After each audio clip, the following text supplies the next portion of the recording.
హైదరాబాద్లో సాయి ఈశ్వర్చారి ఆత్మహత్య అత్యంత బాధాకరమని జాతీయ బీసీ సంఘం చందుర్తి మండల అధ్యక్షులు రమేష్ అన్నారు. బీసీ రిజర్వేషన్లు ఇవ్వాలని కోరుతూ ఈశ్వర్చారి ఆత్మహత్య చేసుకోవడం దురదృష్టకరమని అన్నారు. ఈ సందర్భంగా జిల్లా అధికార ప్రతినిధి కొరుట్ల రమేష్ మాట్లాడుతూ గత 50 సంవత్సరాల మలిదశ పోరాట ఉద్యమానికి ప్రాణాలర్పించిన అమర యోధుడు బీసీలకు 42% రిజర్వేషన్ కొరకు న్యాయం కావాలని కోరుతూ ఒక యువకుడు ప్రాణం తీసుకోవాల్సిన పరిస్థితి రావడం చాలా బాధాకరమన్నారు.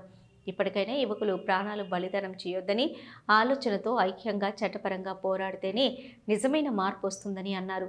ఈ కార్యక్రమంలో మండల అధ్యక్షులు అమరబండ ప్రసాద్, మండల ప్రధాన కార్యదర్శి వనపర్తి సతీష్, ఉపాధ్యక్షులు హమ్మయ్యచారి, సింగిల్ విండో చైర్మన్ తిప్పని శ్రీనివాస్, చిలక శ్రీనివాస్, మేడిశెట్టి జగన్, బత్తుల కమలాకర్ తదితరులు పాల్గొన్నారు.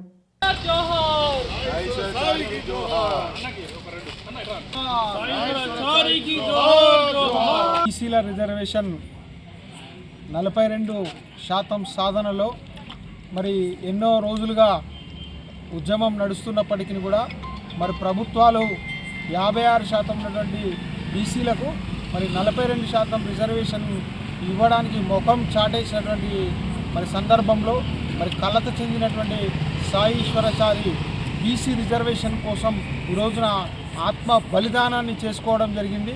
ఆనాడు తెలంగాణ ఉద్యమం కోసము శ్రీకాంతాచారి ఏ విధంగా అయితే మరి ఆత్మ బలిదానాన్ని తనకు తాను మరి పెట్రోల్ పోసుకొని కాలబెట్టుకొని మరి తెలంగాణ ఉద్యమం ఉవ్వెత్తున సాగడానికి మరి వారి యొక్క ఆత్మాహుతి మరి తోడ్పడినట్టే ఈ రోజున మరి బీసీ ఉద్యమం కోసం కూడా ఈ సాయి ఈశ్వరాచారి కలత చెంది ఇక రాదేమో మరి బీసీలకు 42% రిజర్వేషన్ అని చెప్పి కలత చెంది ప్రభుత్వ వైఖరికి నిరసనగా మరి తాను ఆత్మహత్య చేసుకోవడం చాలా బాధాకరం.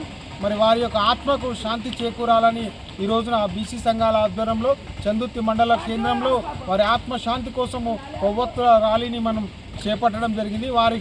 వారి యొక్క మృతికి ప్రగాఢమైనటువంటి సంతాపం తెలియజేయడం జరిగింది.